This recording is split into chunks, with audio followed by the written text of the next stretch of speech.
let's draw the main beams, right? So, the first thing you need to do is to go to the structure headline.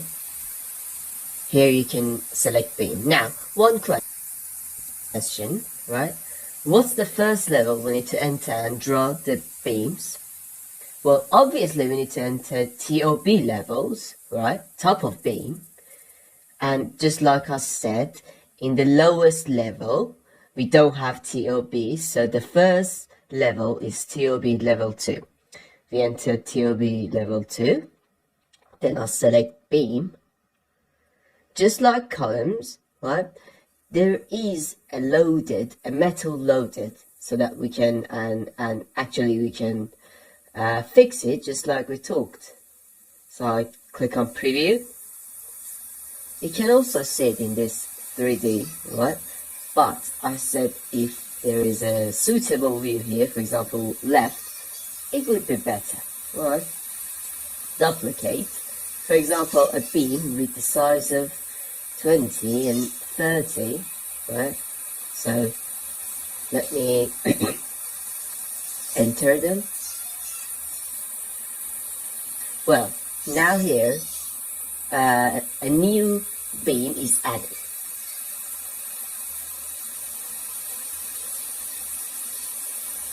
Now imagine that we also want to have a concrete beam, but we don't have it on our list. So what should we do? We go to load family, then we go to the structural framing file.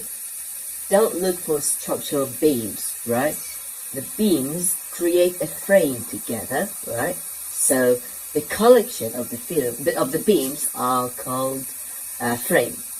Here we can see 3 files. The first one is concrete, the next one is steel and wood. For example, we want the concrete, so I open it, and here we have 3 defaults. The first one is concrete rectangular beam, which is the main one. These 2, right, which have joists, don't use them, right? Because they would not work with the ground concrete and you will be in trouble. Just leave them and load this one. Just like, after loading, you can go to edit type and duplicate, and the dimensions are clear here, and that's it. But since the skeleton is just metal now, we just use the previous one and start drawing, right? Just like we had the help, right? We had the tool that helped us in previous ones like foundation and all others. The tool called add grid. Here we have the same thing, which is called ungrid, and ungrid puts the beams between the columns, right, and the grid. So I open a box, and just like you can see, the beams are placed. But the point, if a column is not in the center line, like for example I put here, right, when you use this option here, right, it's not placed, the beam is not placed here. Or for example, if it's in another place like this, the other one is not placed either, right? But a question, if the column is really out of the center line, and we draw all the beams, how can we draw that single one? Well, the answer is, when we don't have it automatic, right, we can draw it manually. Just like the walls, there were different techniques for drawing, like, for example, flat and actually sloped. Here we have it, right? So instead of using on grid, we can draw it ourselves, just like you can see, right? Now, let's check something out together. What kinds of beams should we draw manually? What kinds of beams cannot be drawn with on grids? The first one, the sloped beams, just like you can see, I pick it and I start drawing. The point you need to pay attention here is that you always need to start drawing from the center line of this and until here. It is recognized automatically where it should be disconnected, right? And we don't have strong connections here. It's true that in 2019 we have something new called still, but the connection yet are not strong enough. Therefore, the structure's shop is not done by Revit in all over the world. And we're not after fixing these connections in the phase 2. Well, we will talk about it later a bit more. Well, so the first types of the beams that should be drawn manually are sloped like this. Or imagine that we don't have this column here, right? And we want to draw the beam like this. So I go to structure, beam, and I'll pick this straight mode from this point until this point.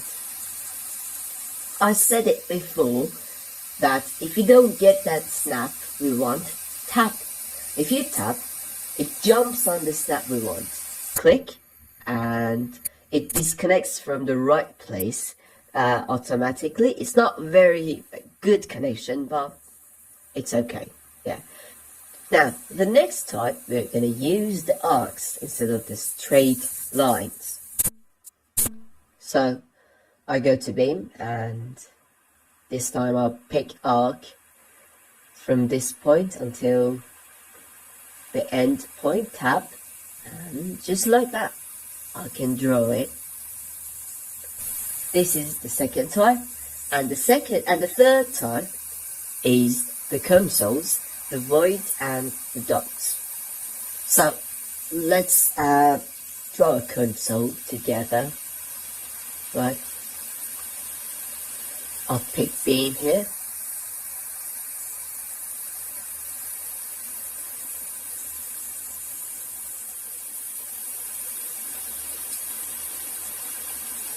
Let me draw it like this because I want to tell you a point, right? Now I want to connect it. Now, how do I, here I can get this snap, but this time, this place, I don't get this snap. The answer is, the snap is considered to be on the grid, but here we don't have a grid, so it gives the snap. Therefore, while you're, when you want to have the snap here, just tap and you get the snap, right? And then you can connect and draw it, right? The beams, just like the walls, can be trimmed. Let's draw another one here, right? Again, structure, beam. And then, for example, from here, I'll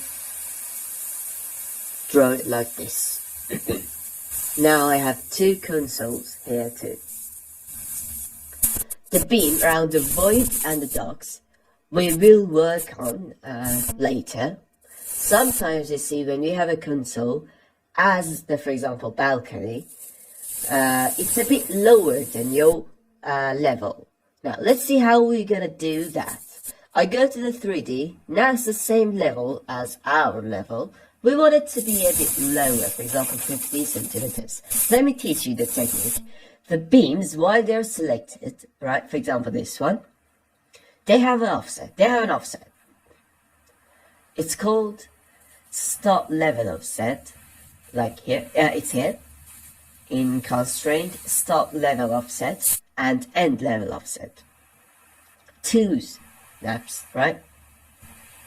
If you change it to, for example, minus 30 centimeters, one side of it will be moved down.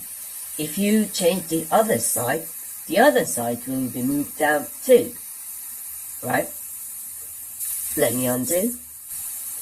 Now for the consoles. Well, I want it to be down about 50 centimeters, so I selected and I changed two sides with the same number, minus 50 centimeters. Alright. But would you agree that when it comes down, again, here you need beam. here you need more beams, right? Except this one. So what should we do? We need to have another beam of these 50 centimeters lower. So I'll select them, click copy, right? And paste on itself. Paste aligned to the same place, right? So I selected them, copy, and then open, paste, and align to same place. Now what happened? Two beams are on each other exactly. So I select them, and then I will give these two 50 centimeters offset too, right? And it will be like that. So remember, while it's duplex, while you have different levels, this is the technique, right? For example, I want this one to go down 50 centimeters. I'll select it, start level offset and level offset, minus 50 centimeters, it goes down. I select these two, copy, paste, align to same place. When it's pasted, the message will tell us that these are exactly on each other, and I say I know that. Remember, when you paste it, they're already selected, so it's easy actually. Right here, just type the offset, and that's it. So in this way, we can design our consoles. But there's a point here which says the connections in Revit are not very good, but not like this, right? We can fix these. We can fix these actually, and we're going to talk about them. When you go to modify headline, we can find something called beam column joins. Check out the video. What does it do? It can design the connection of the beams, but only in case it can recognize that it needs to be fixed, right? So when you select this tool, this column joins, it actually recognizes the design itself, and then it can find out which places it is necessary to make a change. For example, these parts, we don't need any changes, right? But here, it says that there is an option. For example, here, it says that you can move this a bit forward and move this one a bit back. So I click on it, and this one goes back, this one comes forward, right? This is another, this is actually an option, right? But if I bring this one forward too, you see that? You see what happens? They're connected to each other. Now let's go to the next one. I tell this one to go back. This is one option. This one I tell it to move forward. Now you need to go forward too. What happens? They're connected. And just so you know, this is actually called mitre, and only we can have mitre only in case the beams, the two beams, have the same size and the same materials. Alright, mitre happens only in case the sizes and the materials are the same. Otherwise, it does not happen. Now, let's go fix these ones. I'll click it. I can use these arrows to fix them, just like that. But what about these parts? You see that? What do we do with these? Now, check it out. At first, select this beam, and then you can use these arrows here to drag them to go into this other beam. Now, let's check it out in 3D. Just like that. It goes into the other beam. Then we can go to modify and use a tool called cope that is a structural join. You see that? The cope is the same as the structural cope. And select it, and then click the beam that is going to lose something, right? Click this one once, and then click the beam it's going to join.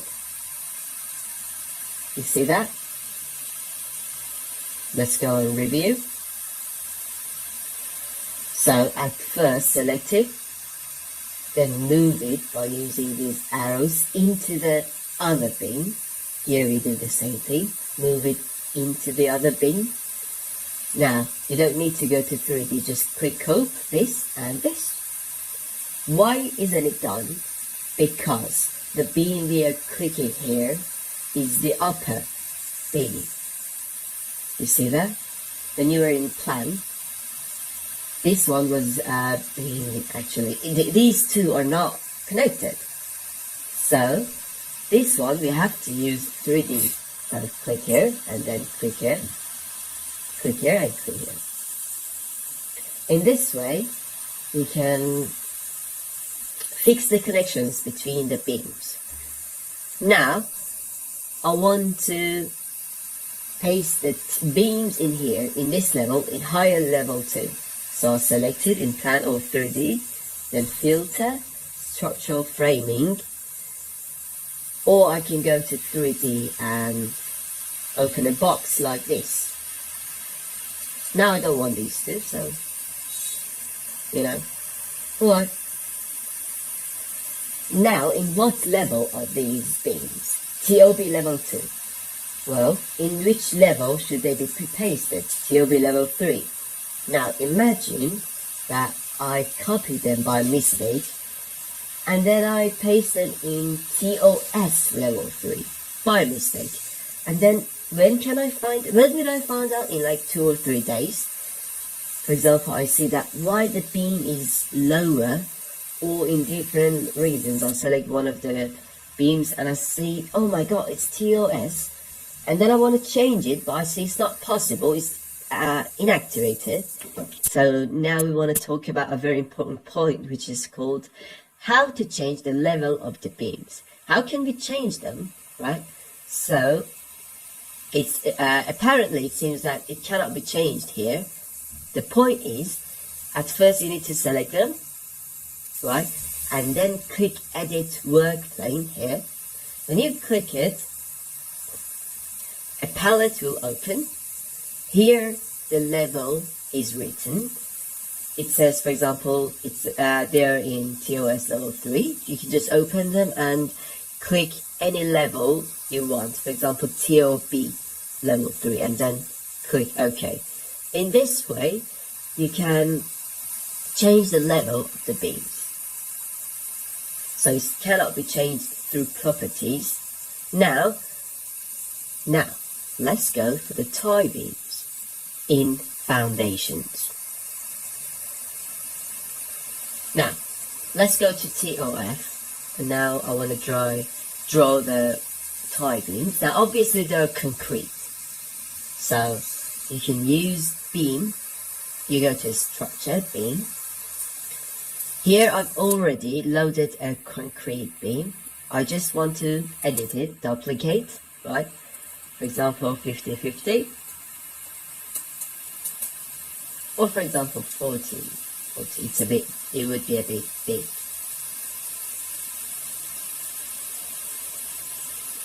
Remember, right, that in tie beams, you do not use the joists. It should definitely be concrete rectangular beam. And OK.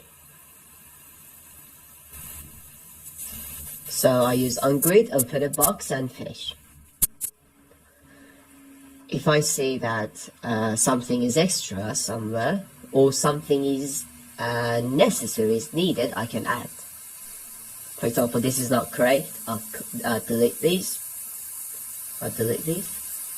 You see that the beams are common in the foundation, so I can do it manually. Here, for example, I said that always from the midpoint of the column until the other midpoint of the other column. So let's go to 3D and check it out. Right. When I zoom it in, I face something. I see that the ties have the same level with the upper level, but it should be the same level with the lower. So we need to have an offset. Now I'm going to tell you a point. I'll select this beam, and then I'll give it an offset. Now the height of this one is 40, the other one is 50, so the offset should be 10 centimeters. I'll select it, and the start level offset and then level offset will be given to it. Now give the 10 centimeters offset to it, and then you move your mouse out of the properties. In Revit, it means that you've confirmed it, right? It's finished. Alright, just so I can see what happened now. One side of it has offset, so I go for the other side. And then I'll look at it and I see it's correct. But you see that it has gone into the foundation. But the point is, if you do the start level offset and the end level offset separated, I mean in separated times, it will be like this, right? So let me undo. Now I want to type the start level offset, so I type the end level offset too, and I don't move my mouse out of the properties, which means confirmation, right? I enter, I type both of them, and then I move my mouse out, and now you see that it does not go into the foundation anymore. So pay attention to this point, it can ruin many things. Well, now we cannot do each by each, so I can just select all of them. How can we do that? How can we select them all with each other? You tell me. There are two solutions. The first one is that I'll select one of them, right? And then right click and then select all instances. If you remember, this tool used to actually select all the objects that were exactly like this object, all instances visible in view, and all the other are selected. Now, what's the other solution? We can go to TOF and open a box, then filter and select framings. It doesn't matter, it's not different. After selecting it, we can type the start level offset. Don't move your mouse out, right? Go down and type the end level offset, and then move your mouse out, right? Now all of them go down together at the same time. But these don't have top, so I want to fix the offset, right? And this balcony, because it doesn't have top, it doesn't make sense, but there is a point I will tell you later. So let me copy this and move it up. I select these two with it, align to TOE level 3. Sometimes when it goes to the next level, it does not have this spot, so we can just let this one be and select it, and again we can make the offset 0, because in roof we don't have this mode anymore, and this one you can just let it remain. But we delete this balcony because it does not make sense, but I will tell you I have something to do with it. Just do something, right? Just like me, practice until here, and please don't watch the rest of the films until you haven't practiced well enough.